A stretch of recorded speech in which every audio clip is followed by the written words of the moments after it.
How to place banner ads in applications either from AdMob और Facebook Audience Network, या आपने कोई भी यहाँ पे एड नेटवर्क यूज़ किया है। तो गाइस यहाँ पे आपको मैं पूरी डिटेल यहाँ पे बताना चाहता हूँ कि आपने किसी भी एड नेटवर्क को अगर यूज़ किया है तो बैनर एड सब में से होते हैं। अब बैनर एड को आपने किस तरह से प्लेस करना है तो टिप्स आपको देना चाहता हूँ, बहुत ही ज़्यादा इम्पोर्टेंट। तो वो आपको मतलब ध्यान में रखने चाहिए। तो आपका जो इनवैलिड क्लिक एक्टिविटी है वो यहाँ पे आपको नहीं दिखाई देगी और आप पे कोई भी सस्पेंशन या कोई भी लिमिट जो है वो नहीं लगेगा एड नेटवर्क की तरफ से।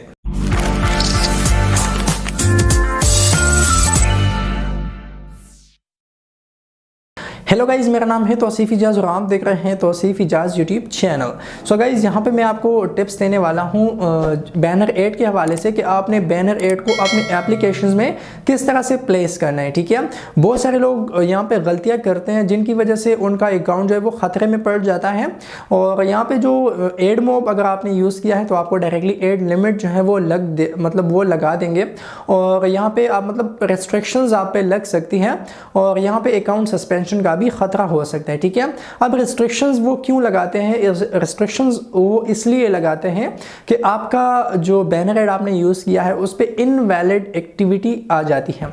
अब इनवैलिड एक्टिविटी का मतलब ये है कि कोई मतलब बंदा आपके एप्लीकेशन को आपकी एप्लीकेशन को किसी ने खोला, अब उसमें से वो देखता है मतलब उसमें से आपने जो फंक्शंस प्रोवाइड किए हैं और उसके बीच में आपने एक एड भी लगाया है। ठीक है, तो अब यूज़र को नहीं पता, मतलब मोस्ट ऑफ यूज़र को नहीं पता होता कि ये एड है या कोई मतलब एप्लीकेशन का फीचर है। ठीक है, तो अगर वो इंसिडेंटली क्लिक करता है आपके एड को, ठीक है, न कि आपके किसी फीचर को, तो वो अपने जहन में समझता है कि मैंने आपके किसी फीचर को ओपन किया है, लेकिन वहाँ पे एड जो है वो दिखाई दे रहा होता है। तो जब वो आपका एड खोलता है और डायरेक्टली काट देता है तो इसका मतलब होता है इंसिडेंट क्लिक्स। ठीक है, मतलब इनवैलिड क्लिक्स। वो नहीं चाहता था कि वो एड पे क्लिक करे, लेकिन यहाँ पे उसने एड पे क्लिक किया। सो यहाँ पे क्या होता है कि जो AdMob नेटवर्क है तो वो आपको पैसे देता है इम्प्रेशंस के नहीं बल्कि क्लिक्स पे। मतलब जब आपके एप्लीकेशंस पे एड शो होते हैं तो जब उस पर क्लिक होता है तो तभी आपको AdMob पे करता है। सो यहाँ पे गाइस इन चीज़ों से बचने के लिए मैं आपको कुछ टिप्स दे रहा हूँ जो आपको फॉलो करने चाहिए। तो सबसे पहले मैं आपको यहाँ पे एक एग्जांपल के तौर पे समझाता हूँ। जो टिप नंबर 1 है वो ये है कि सपोज कीजिए आपका एप्लीकेशन है जिसमें से 4 या 3 मेन एक्टिविटीज़ है। ठीक है, अब 3 मेन एक्टिविटीज़ है तो आपको बहुत सारे लोग क्या करते हैं कि वो यहाँ पे मतलब सारे जो एक्टिविटीज़ हैं तो उन पे एड्स लगा देते हैं, लेकिन ऐसा आपने बिल्कुल नहीं करना, क्योंकि ऐसा अगर आप करते हैं तो आपको मैच रेट का भी ख़तरा हो सकता है। मैच रेट का मतलब ये है कि कितनी रिक्वेस्ट यहाँ से जाएगी और कितनी वहाँ से एक्सेप्ट होकर आपको इंप्रेशन शो होते हैं। ठीक है, और कितने आपको इंप्रेशन यहाँ पे शो होंगे। सो यहाँ पे मैं आपको एग्जांपल के तौर पे समझाता हूँ कि आपके एप्लीकेशन में 3 एक्टिविटीज़ है, मेन एक्टिविटीज़ है। अब यहाँ पे आपने क्या करना है कि आपने, अब बहुत सारे लोग सोचते हैं कि यार किस एक्टिविटी पे मैंने एड जो है वो प्लेस करना है, तो बहुत सारे लोग क्या करते हैं वो फर्स्ट एक्टिविटी पे एड प्लेस कर देते हैं। ठीक है, लेकिन ये सरासर गलत है। आपने फर्स्ट एक्टिविटी पे एड प्लेस नहीं करना। ठीक है, चाहे वो बैनर है या चाहे वो इंटरस्टिशियल एड है या जो भी एड है। ठीक है, लेकिन फर्स्ट एक्टिविटी पे आप एड इस वजह से प्लेस ना करें क्योंकि देखिए अब आपके जो एप्लीकेशन है उसमें 3 एक्टिविटीज़ हैं। फर्स्ट एक्टिविटी से बंदा सेकंड को जा सकता है, फर्स्ट एक्टिविटी से बंदा थर्ड को जा सकता है। ठीक है, मतलब आपके एप्लीकेशन में 2 फंक्शंस है। ठीक है, अब 2 फंक्शंस के लिए आपने अलग अलग एक्टिविटीज़ रखे हैं। अब यहाँ पे क्या होता है कि जब यूज़र आपका एप्लीकेशन डाउनलोड करता है तो फर्स्ट ऑफ ऑल जब वो आपके एप्लीकेशन को देखता है तो उसको मतलब फर्स्ट टाइम तो वो नहीं समझता कि इसमें कौन कौन से फंक्शंस है, लेकिन सेकंड टाइम पे जब वो आपका एप्लीकेशन खोलेगा तो वो डायरेक्टली सेकंड या थर्ड एक्टिविटी पे चला जाएगा। ठीक है, सो यहाँ पे क्या होता है कि फर्स्ट एक्टिविटी पे भी आपने एड लगाया है, सेकेंड पे भी या थर्ड पे भी आपने एड लगाया है, तो गाइस सेम टाइम पे आपके एड नेटवर्क पे मतलब फर्स्ट एक्टिविटी उसने खोली, डायरेक्टली सेकंड पे चला गया तो 2 एड रिक्वेस्ट आपके एड नेटवर्क पे जाएगी तो आपको यहाँ पे मैच रेट जो है वो कम मिलेगा। तो मैच रेट अगर आपको कम मिलता है, सेम टाइम पे वो लोग 2 इंप्रेशन आपको शो नहीं करवाते। ठीक है, या मल्टीपल एड रिक्वेस्ट वो एक्सेप्ट नहीं करते सेम टाइम पे। एक तो आपको ये ध्यान रखना है कि जब आपका एप्लीकेशन बने तो फर्स्ट एक्टिविटी पे कोई भी ऐड आप ना लगाएं, ठीक है, क्योंकि मोस्टली यही होता है कि यूज़र जब भी कोई एप्लीकेशन ओपन करते तो वो डायरेक्टली सेकंड एक्टिविटी पे चला जाता है, ठीक है। सो गाइस ऐसा आपने नहीं करना।